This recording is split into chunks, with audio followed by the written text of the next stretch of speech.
Hey everyone, it's Nick. Welcome back to episode 11 of the Nation SMP, and whoa, doesn't this just look so dangerous? Whoever designed this must have been crazy, right? I feel much safer on these stone slabs, even though they're only half a block, it just looks much safer. Ooh. When I first arrived here at the Enderman farm, as you can probably tell, I was like, uh-oh, am I gonna lose all my stuff now? No, I'm not, because there's just black glass here. Anyway, alright, why am I here, you may ask? Well, for some XP, obviously, and also for some ender pearls, because today's episode is gonna be having to do with some ender pearls and also some other stuff, but mainly ender pearls. But first of all, a nice side effect of getting ender pearls is XP, as I said, and you can then enchant your tools that you have newly crafted with diamonds. We've got knockback 2, I do not want that, and we've got fortune 2. Is that a good thing? I don't know, maybe we'll only get fortune 2, that wouldn't be so good. Come on, give me efficiency, I need efficiency. Fortune, everyone wants fortune. Well, why don't we get fortune on the pickaxe then? Right? Or is that a bad thing? I have no idea. I haven't really worked with a new enchanting system for a while now. Let's go for the big. Efficiency 4, fortune 2. That's alright. If we want to get some diamonds, we should be able to get more. Unbreaking 3, I don't feel safe about that, because then we might not have efficiency. Unbreaking 3 and knockback 2. Don't the deals change every time? I don't know. Fortune 3, Unbreaking 3. Alright, now I want some efficiency, please. Come on. Fire aspect. Whoa. That was not a good enchant. Oh well, what can you do? Oh, this is a good shovel, isn't it? Yeah, perfect. I'm happy with that. And I didn't even know that you had to enchant with lapis now. Luckily, these people here are super nice and left some lapis here. I'm gonna leave this here as well, and I'm gonna bring back some later if I need ender pearls again. Man, I'm just not used to the new enchanting system because I haven't really done anything with it. Well, anyway, let's go back to our base. Doesn't this just look so nice? No? Well, you're right, but what's missing? Maybe some color? Ooh, fancy, right? In the last episode I asked you guys how I could get some more natural and greener and nicer ambiance into my game, and you guys told me that I could simply go into my game menu, hit options, and then click on super secret settings 5 or 6 times, and that will give me a shader that Mojang calls color convolve, and it's pretty cool. At first I thought you guys were trolling me a little bit because, you know, shaders in Minecraft aren't really that great, but I'm in love with this one. So thank you very much for telling me about it. Only bad thing is that you'll have to set it up manually every time you log into and onto a server or into a world. And yeah, that's a little bit of a bummer, but in my opinion, it's so worth it. Just compare this to this. Can you actually believe that we used to play in this color? I can't believe it. It's really a difference like day and night to me. Yeah. Another comment I received on the last episode where we built this ultra simple iron farm was if we could make it any smaller, and I can't remember the person's name that asked it, so I'm sorry about that, but if you're watching, you know I'm talking about you. So very great question was if we could make this farm even smaller, and technically yes. An iron golem only needs about 20 or 21 valid houses. That's basically a door with a block on top of it, and which has access to direct sunlight, and 10 villagers. And if we can get 10 villagers into the farm and then place the 21 doors somewhere else where the golem won't be able to spawn, but it will still be in range of the doors, so it registers it as valid houses, if you know what I mean, but he can't spawn there, he can just see them, and he can only spawn in like a, let's say, 5x5 area with a hole in the middle where the water will push him down. Then that would be possible if he doesn't have any other place to spawn. Like we have here, we made use of the feature that they only spawn in a height of 6 blocks within the villagers, and that's the only height right here where the golem will spawn. and he can't spawn anywhere else because everything else is just too far away, and that's what we're using here, and that's why it's so small or has such a small footprint. I'll have to test it out if we can make this even smaller, and if we can, I'll let you know, or maybe you guys can test it out and tell me about it in the comments below. That would be awesome of you. As you can see, I worked on the aesthetics of this farm quite a bit. I'm not sure if I like this so much, but I'm also not in love with these pillars. They just look too not strong enough to support this whole thing, but we'll see. I'll have to work on it. And you can see that we've already got about 2 stacks of iron ingots. No more caving. Yes, I hate caving so much. That's my least favorite activity in Minecraft, to cave or to dig. I don't like that. I don't like grinding. I just like building and redstoning. And diamonds we can get from trading with other people and selling stuff that we have, especially we and nobody else has, but everybody wants. That is how we will get our diamonds, the cheap way. I don't want to dig, so yeah, just be cheap and rip other people off, I guess. Anyway, so in the beginning I talked about ender pearls and how we're gonna use them in today's episode, and if you watch Etho's videos, you will have seen his episode on the ender porter, which he has built, which is basically a machine that keeps an ender pearl in the air as long as you want it to be, and then once you deactivate the machine, the ender pearl will hit the ground, and then you will be instantly teleported to that place where the ender pearl was. So let me demonstrate. Right here we've got a clock that works like this. So we just have the redstone block right here, which activates the piston if we put a redstone right here.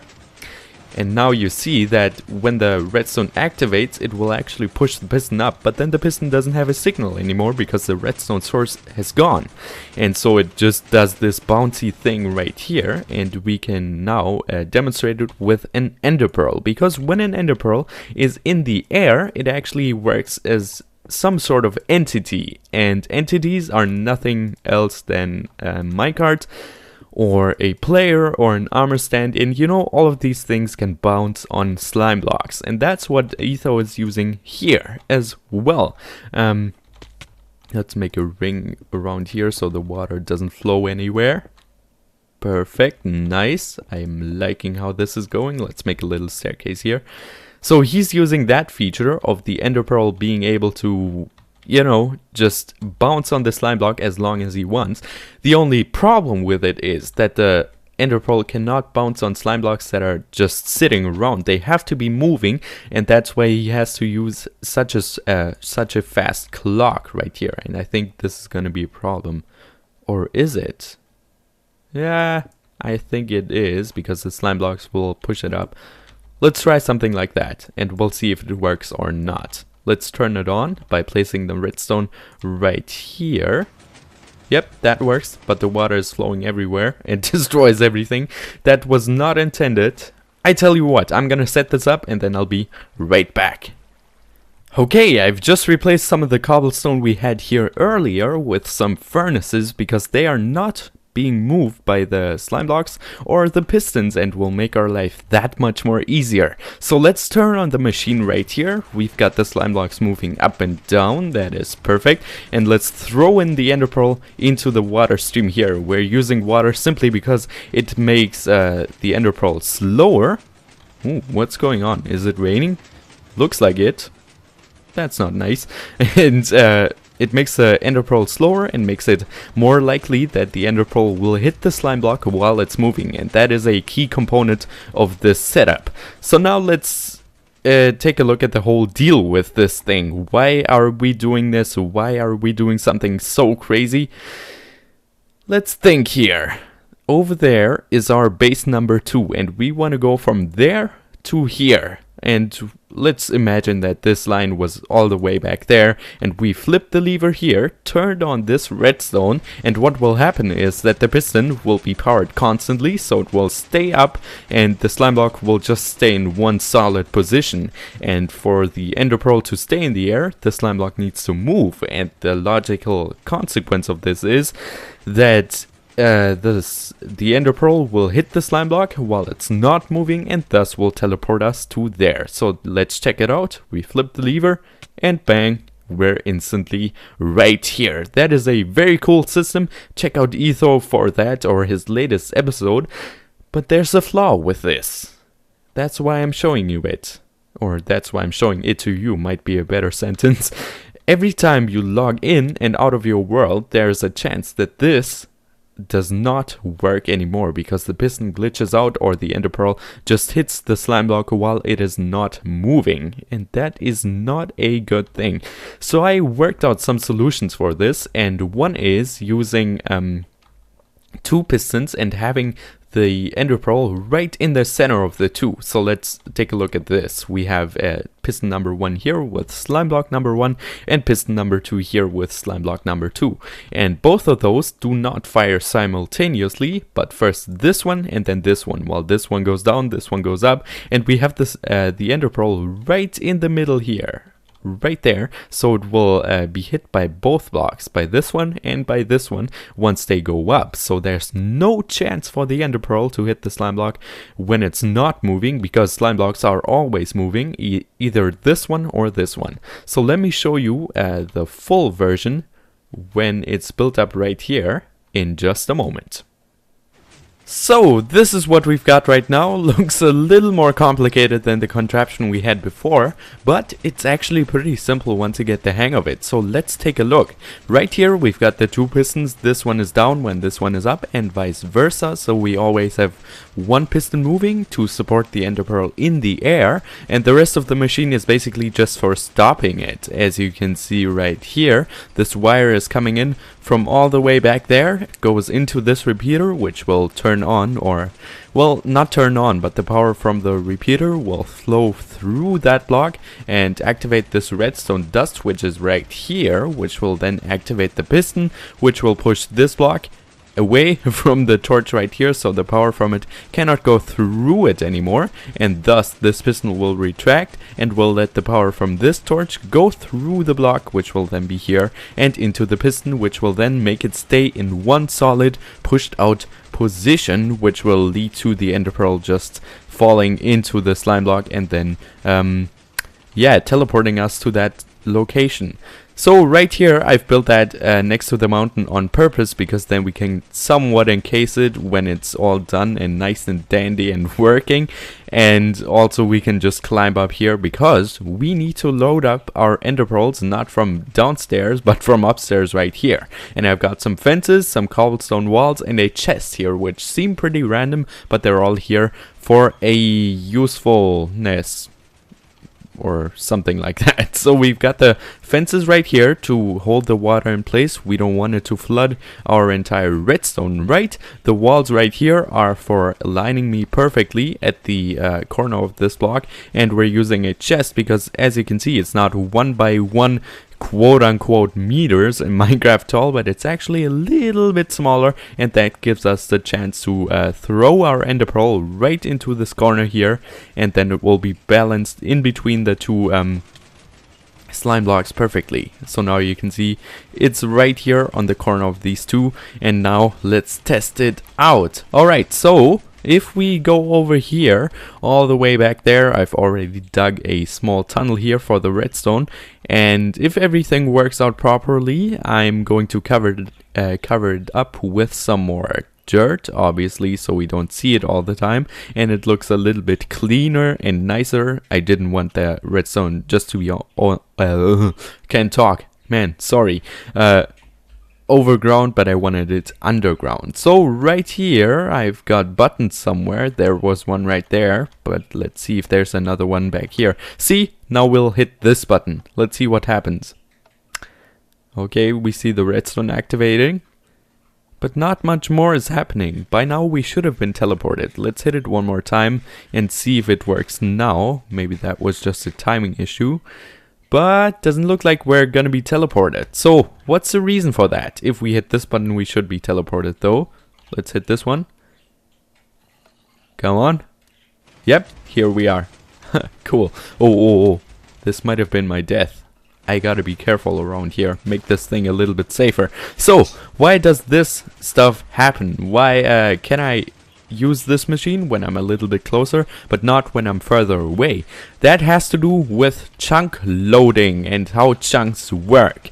Basically, on this server we have a render distance of 20 chunks. That means that you have 10 chunks in that direction, 10 chunks in that direction, and so on. So 10 chunks in every direction is going to be loaded around you. If you are in single player, you can control that with your render distance right here, and that will determine how many 16 by 16 block areas are going to be loaded around you. But on the server decides it for you. So 16 times 10 is 160 blocks, and the first button we hit was over 160 blocks far away, which will unload this machine, and it can only work once you're in that range and this chunk where the machine is in is loaded. So that's a little bit of a problem. So that's why I sat down and looked at this. This is supposed to be a chunk loader according to Simply Sark's videos. I'm gonna link to his video, even though it's not very useful and doesn't help us in this situation.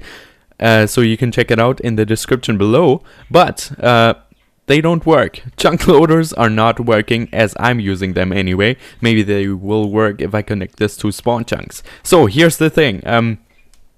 Spawn chunks, as you might know, are always loaded, and those are the chunks where you spawn, as the name suggests.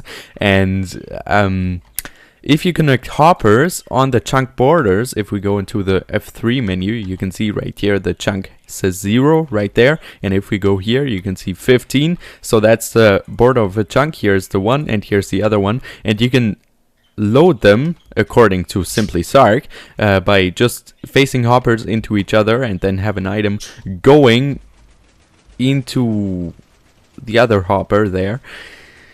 But it doesn't work. Maybe if you connect it to a spawn chunk somehow. So if I were to go all the way back there, I'm pretty far away from spawn, as you can see right here. Spawn is around 0 and 270, so pretty far away in that direction, I think.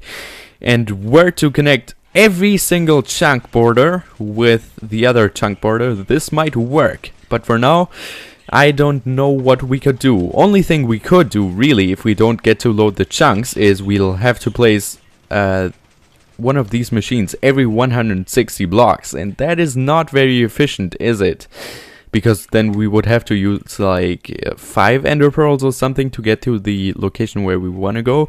Or we may want to increase the render distance on the server by a little bit, but I'm not sure if the server could handle that.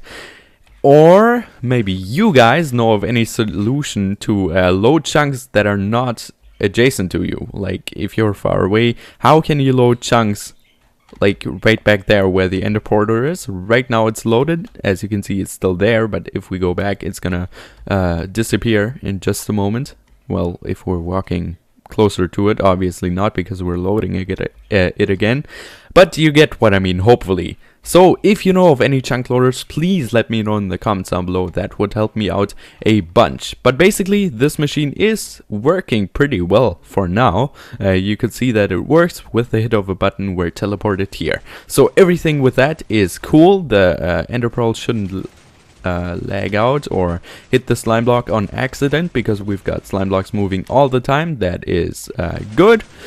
So only thing we need to do now is load the chunks. And how are we gonna do that? Maybe with your help. Hopefully, please help me. And of course I'm gonna mention you in the next episode. But right now, let's go on to another project, because this will need some more thinking. Be right back. Just to clarify, this was not me. I swear.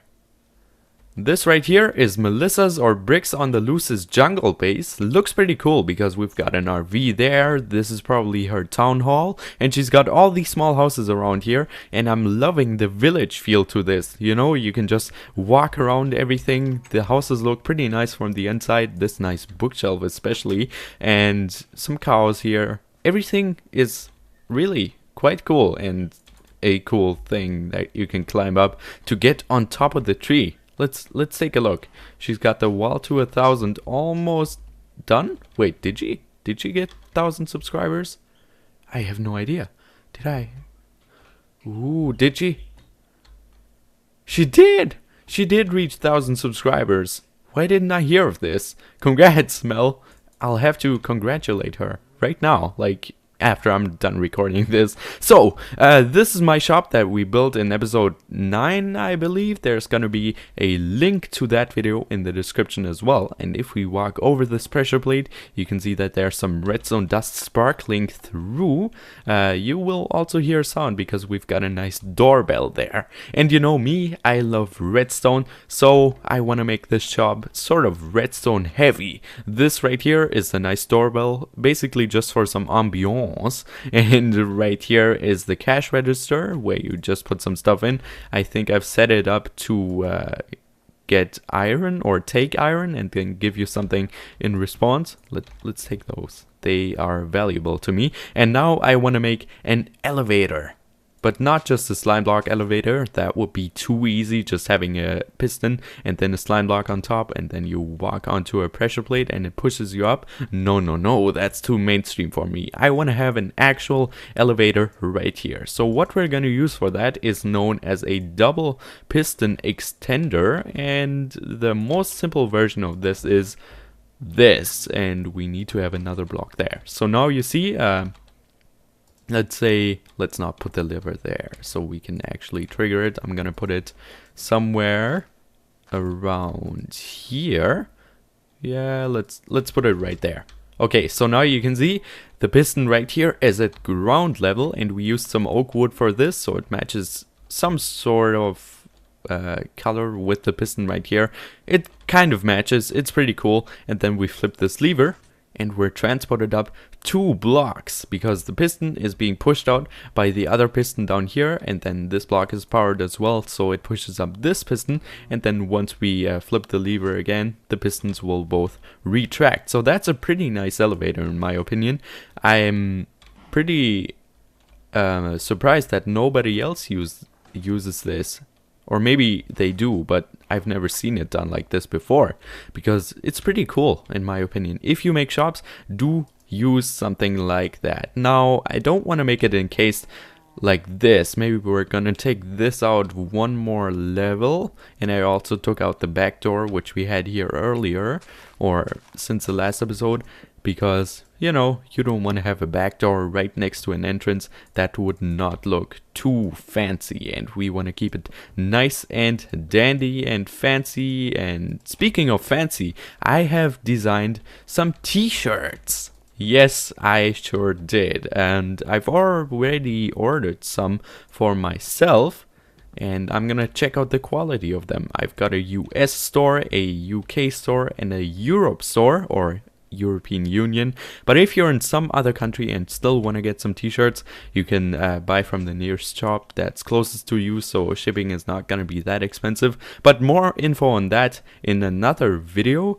Basically, I've redesigned my whole website to give you a better user experience when you're on that website. It actually has a purpose now, but also more on that later. Just want to give you a little heads up on what has been going on and why there haven't been many videos. I know I have excuses, but it's honestly hard work to create a website like that. And also this Friday are going to be some update videos from myself, Melissa from Bricks on the Loose. This is her base, by the way, as I said, and some other people I think as well. And it's gonna be a humongous announcement. Small hint? Do you want a small hint? Yeah, I can give you a small hint. Thanks for being with me. You will now receive a small hint that it has to do with you as the player. You may be able to play with us. I know all of you, or most of you, have been wanting to play with me or with Mel, or maybe you haven't because you think we're stupid, but some of you have, and there will then be the option to play with us. But more info on that later as well. So while I'm talking, you can see that I don't get necessarily much done here, but this is how I would like this shop to look. Down here we're gonna have a too high ceiling. That's not so great for a shop like this, but you know, it's gonna work out. So down here we'll have the cash register, like right here. We're gonna make everything fancy. Of course, it's not gonna be left like that, don't worry. and then you can pay behind here, put your stuff in there, and then get some other stuff out. And up there is gonna be the shopping thing, so you just hit the lever right there, then go up into the elevator. I'm gonna put it on here on the ceiling there, and then you can go shop around here, look at the chests. I still have no idea what I want to sell here. Maybe with some 1.9 updates. Dinnerbone has today tweeted out a nice screenshot from something that he has encoded in some sort of picture, and it's an update for the combat update, so a small hint for some new stuff that they're gonna add. But more info on that tomorrow in the new NBN news video that's gonna come out then. So watch out for some more info. A lot of info is coming your way.